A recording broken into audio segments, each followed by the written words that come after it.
for an introduction. Improving the hybrid employee experience requires creating a culture of flexibility and inclusion, providing the right technology, establishing clear communication channels, prioritizing employee well-being, empowering employees, and offering training and personal development. I'd like to talk with you ladies about some of your experience and advices you could give us by implementing these strategies and how organizations can create a more positive and productive work environment for all employees. We're talking about hybrid working. Can you give an overview of what hybrid working looks like in your organization, briefly, and how it developed the last 3 years? Or maybe it didn't develop because you just remain. Can I start with you, Isabelle? I think hybrid working has always been part of the DNA of Barco. We are a global company headquartered in Belgium, but we are present in all the regions of the world. So hybrid working, collaborating with people, being present in one location, but online with people in other locations have always been present at our organization. Now, it has, of course, evolved due to COVID. Because in COVID, everybody had to work from home. And now, even in headquarters, we always thought that we were really good at hybrid meeting. But then we experienced for ourselves what it was to be at home, having to follow people in a meeting room together. So for me, hybrid working it's not only about me as an individual employee making the choice of working from home, working in the office, but it is as well working in a team with people in different locations. Has it evolved? Definitely. We have learned a lot through COVID. So we have worked on our kind of meeting hygiene. We have set up some meeting charters, or we gave the opportunity to managers and their teams to set up the meeting charters or the hybrid collaboration charters for themselves, so that each individual, each manager, each team was empowered and involved to create their own ways of working in this new hybrid or new continued hybrid collaboration mode. What is the policy about hybrid working? Is it a must, or is it a choice, or is it 2 days or 3 days a week? It's a choice. So we do not, as a company, say how many days they can or cannot work from home. We look into it in a more holistic way. We say, okay, in the end, we would like you to have the flexibility to work from home, but as well to come to the office. And we need to make sure that coming to the office is worthwhile. So that's one thing. So we have no strict guidelines. We have some general guidelines.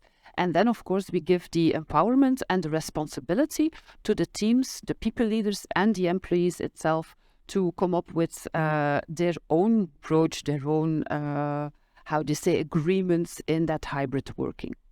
But for me, I think it's very important that you keep the connection live as well, and that you continue to make coming to the office and employee experience as well worthwhile. So for me, a good combination and a good balance between the two is very important. I'll come back to that to make it worthwhile. Anna, what about you and your organization? Sure. So I'll try to answer all the questions also briefly. So for us, first of all, the last 5 years were like multi-dimensional change. So I'm probably from the smallest organization, but moving from one location in one country to the whole Central Eastern Europe, 7 locations, multiple offices, moving from office only to also warehouse, logistics, because I represent e-commerce company with logistics, with operations. Moving from mostly, office-based with a bit of space for remote on request, let's say, to we actually have 3 defined models, office first, remote first, and hybrid, where we don't have remote only, as you might notice. And I'm happy to share more details about that. But also moving in those dimensions where it's not just about how many days you are physically in the location, but also where are your teams. In Poland, actually, because of the tech demand for tech employees, we moved from 1 office to 10 locations. So most of the teams can be quite dispersed. And at the same time, we were changing offices because of the scaling. So we had opportunity also to shape, especially this physical space where we meet when we are in person, or for instance, from HR perspectives, when we organize some in-person development events or events, we were able to design the offices to that. We give choice to some extent because we like to work with, let's say, senior leaders and the people leaders to define, how will your team be working in the context of your team. Because if your team is in 10 locations, exactly, you might be at the office 5 days a week, but you will be anyway spending most of the time in some conference room, phone booths on Zoom, versus, a team that is actually quite collocated, but wants to have some more flexibility in terms of working from home. So when I joined Allegro 2 years ago, and back then, I think the mindset was very much one size fits all. And we used those 2 years, starting with COVID still, but now we sort of don't even think about COVID. It's really, how does our work design look right now? We used those 2 years to experiment with the top leaders, and especially this letting go of I know how it should work because I was brought up at the office, etc., etc. So we use it to Cipriani's comment, to experiment, to test what works. Okay, thank you. And Elena? Yeah, well, I mean, I will not repeat everything, but we are on a similar journey, basically. I don't have any policies because I don't believe in policies nowadays unless the law requires, but then we have a local policy. So we have an approach that we believe, again, that individual experience with the clarity of choice rules. And then we allow our entities, so different offices in 60 countries, and then we allow teams, different teams as well, to choose based on the purpose. And the purpose is the type of work you're doing and the interactions you are making. And for us, it's very, very important because actually different offices are different. That we, for example, have quite a lot of markets with very few people, like let's say 6 people, 12 people employed. They're like a family. They love being together, and there is no issue there. So, and then they also are meeting brand partners and supporting them in their businesses, which means that they already from before were outside in the field, and then the office is there like a keynote, where they're meeting, where they are brainstorming ideas. So no issue. So markets basically, depending on the side, it's sort of self-regulated itself. The big issue that we had is, and still actually have, is in the bigger regional offices and corporate offices, because there we are like 200 employees, 300 employees, sometimes 400 employees. And then it is difficult because it's different teams. But then, so our sort of guidance is that look at the meeting structure. If you want people to be there, give them the why. Why should they come? Because, starting, we actually did a test. We did 2 tests, unfortunate tests actually. One test was in Poland in the beginning, where we wrote the policy because managers really wanted the policy, and we said that it's 3+1 and you have to be there on those days. And then what happened? And it was like in the beginning, after COVID, people started asking, okay, if I'm traveling and then I'm missing my 2 days at work, can I add them to holidays, for example, and then we were stuck in those questions. It was so many of those. So basically, we follow the regulations, absolutely. But what we do is that, we start always with a meeting schedule and with the team. Whom are you meeting? Why should you be in the office? We have a lot of graphic designers, for example, or we have a lot of copywriters because, as you know, all the beauty sort of text and edits, they cannot work in the office. They need to focus. So for them, then it needs to be meaningful. Why should they come? What kind of meetings they would attend? But we have also catalog planners, or, for example, we have marketing people who are producing new products. And like in Stockholm, they get the deliveries of packaging samples, of, lipstick samples and so on. They need to touch them. They're constantly in the office. Then also it depends on the public.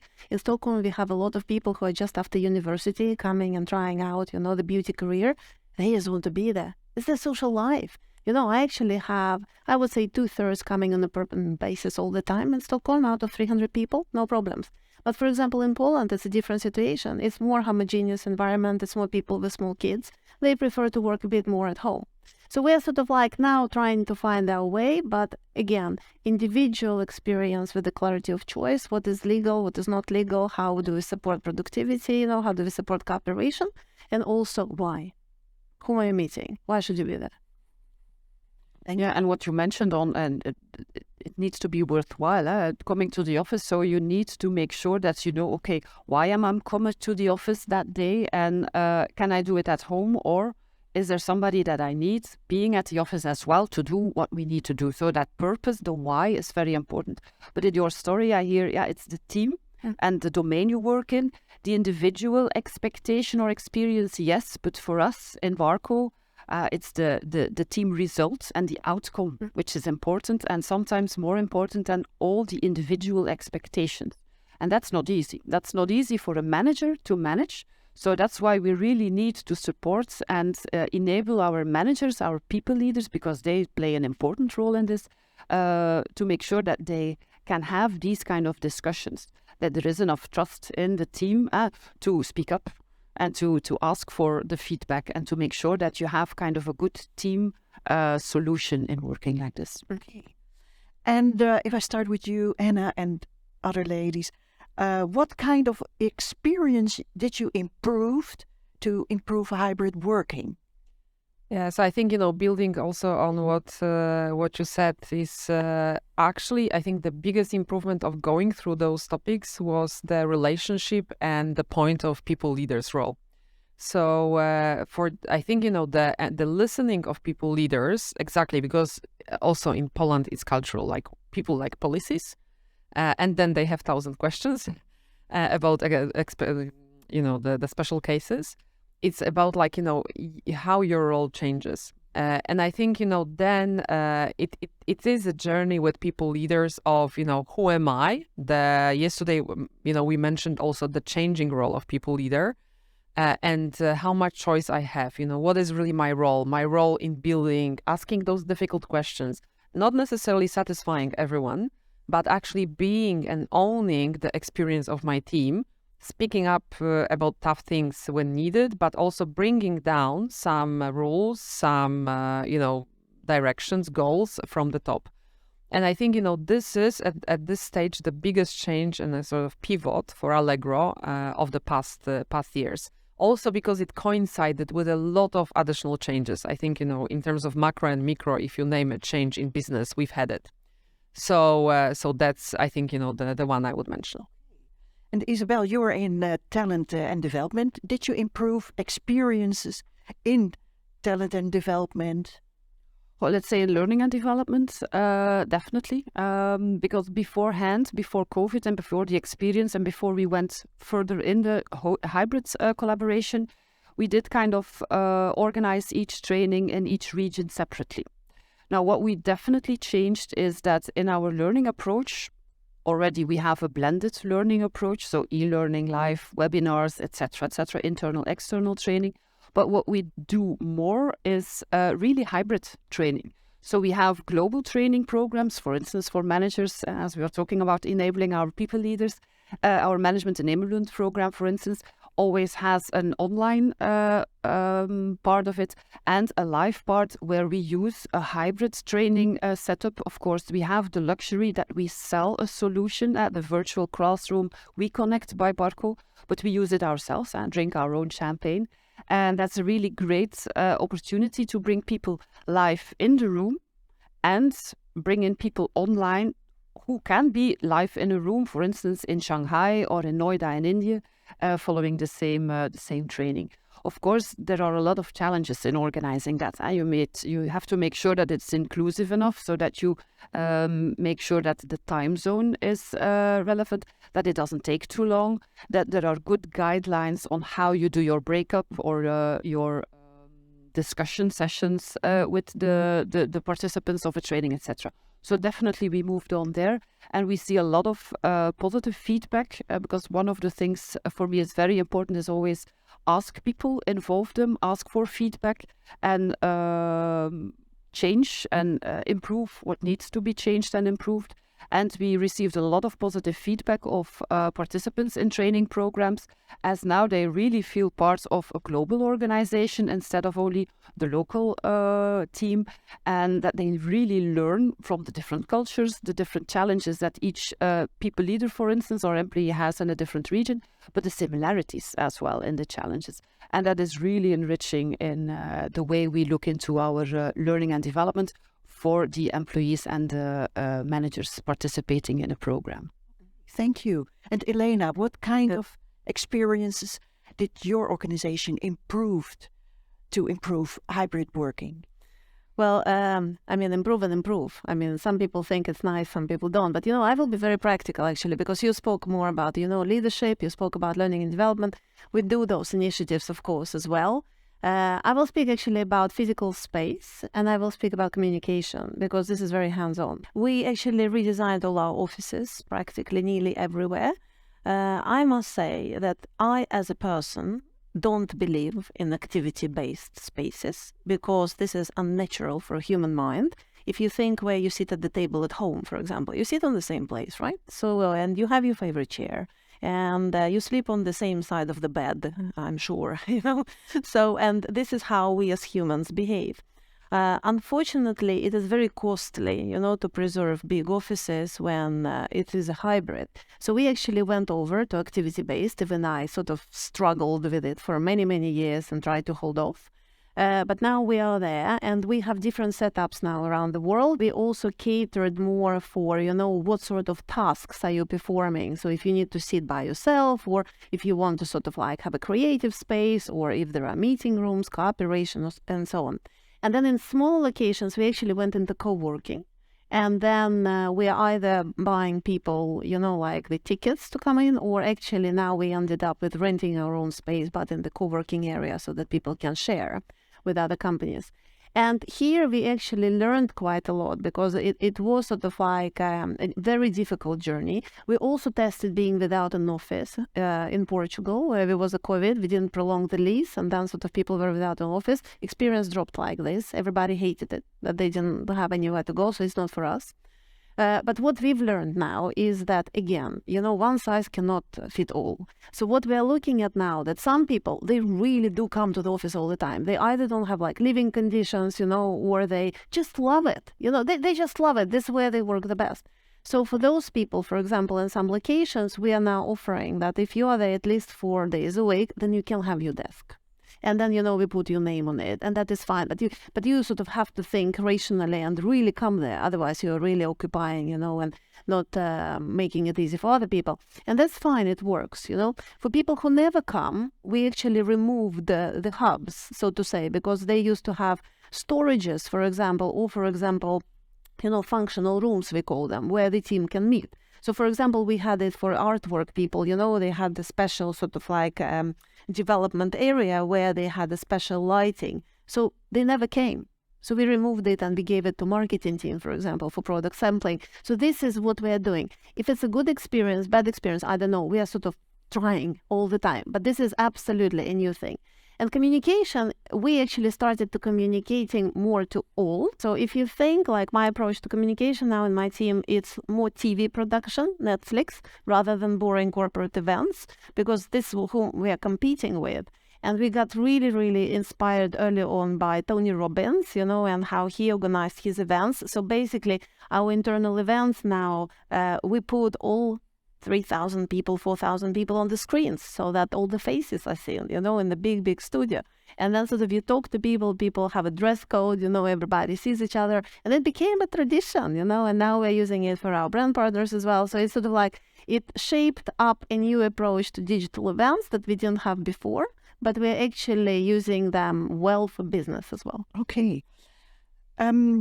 Yesterday we were talking about hybrid working, and at the second workshop, and we were talking about all kinds of the negative things, the risk about managers losing trust in their employees. Employees were not flexible to come to work anymore, higher burnout, higher turnover, lack of connectiveness. Your are best practices. Did you experience none of these things, only the good things, or did you also had to deal with the risk and the negative side of hybrid working? Yeah, I think if there was anything impacting my organization in the past 2 years, it was a change of 3 CXOs rather than the hybrid work. But because it was happening at the same time, I think, we experience, this trust crisis, but more from the leadership. And also it's a generational difference, generational gap. So, and I think, there was no option like you are right or you are right. It was really about facilitation of dialogue between teams and leaders, and especially more like bigger areas, not just one team, and listening to each other, to those, fears and so on. But I think, second one, because our organization was built on legacy and a strong core, almost feeling like a family. I think people were afraid that, especially the newcomers or people who join through the high growth, they will not have the same connectivity. And it's all right. It's the evolution of the organization. And I think what we realized that there will be a segment of people who will not build this loyalty, who will not work at Allegro for 20 years anymore, because it's a different stage.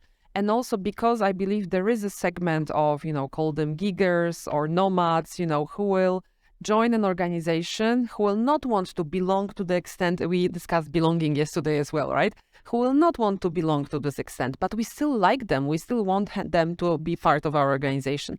So I think all of those things, I don't want to respond to them from the position of fear or like you are right or you are wrong, more to take them as input, and especially in employee listening, dialogue, communication, use them as a propelling force to change something or to make a decision with some trade-offs. And we are telling leaders, you should be at the office sometime, not just because working with your team is important, but your community as leaders is important, and kind of bumping arms with people who are your generation, your cohort, etc. We are taking a bit of, black and white decision, but we will also listen to you and listen to your feedback. So definitely experience all of this. I think this big shift of mindset from the top leadership is still in progress. And then let's use it as a positive input for something, for something to twist in the organization. According to time, for you the questions, if, like the audience said, you experience the negative side and the risk, what is your best advice to us to deal with that? Speak up and create an environment where you ask for feedback to your employees, to the managers as well, and that there is enough trust and psychological safety to have that discussion. Now in Belgium, and I think in France as well, there's a lot to do on the right to disconnect. And in our organization as well, we have a 24/7 organization, and there is always somebody awake at Barco. So sometimes you really hear the problems of some employees of being unable to disconnect, because there's always somebody sending you an email, etc. So that is definitely one of the topics, the hot topics that we are discussing right now. And one advice that I can give you is listen to the employees, put people together, ask for feedback, and learn from that, and then take it step by step and learn from the good, the bad, and the ugly. Learn from that, and be open to fail and to move forward. Yeah, well, we actually confirmed the trend because, in our survey, the Employee Experience Index survey by Jacob Morgan, we saw the first year when the mental and physical well-being of employees and then perceived support went down. And this is during the last year. And I must say that now when you look at all the surveys, that's how people feel. People feel overworked, people feel stressed, and so on and so on. So we saw it happening. I mean, it's not horrible numbers, but it's happening. And I would say that is why I emphasize so much on creating real meaningful connections, between managers and their teams, between people. And this is very, very important for us. So for us now, when we actually dig deeper into what actually people mean with well-being, there are three things. The first thing is a workload, which means that now every company goes through the transformation. And you come as a manager there, or your people come and they say, okay, we are doing it in a new way. But it usually takes a couple of years to people to change behavior. And they probably will start doing the new way, but they probably also will do the old way because it brings them comfort, And if you don't invest your time guiding them through this, helping, offloading, it will create a lot of workload because everybody wants to chip in and help now. So one of the problems now is how, our managers now talk to our people, and instead of evaluating and sort of like feedback, actually, how can I help you? What is unclear? Can we see? Why did you, so don't do this. Plug what you are the best in here instead, so sort of it's a completely different level of conversation. Another thing is that people actually want, and they told us openly, to have their managers as coaches and mentors. They want to learn from them. They want to have closer connection. They want to ask for their advice. They sort of want some sort of guidance. And it is because for some people, there is no one else to talk to.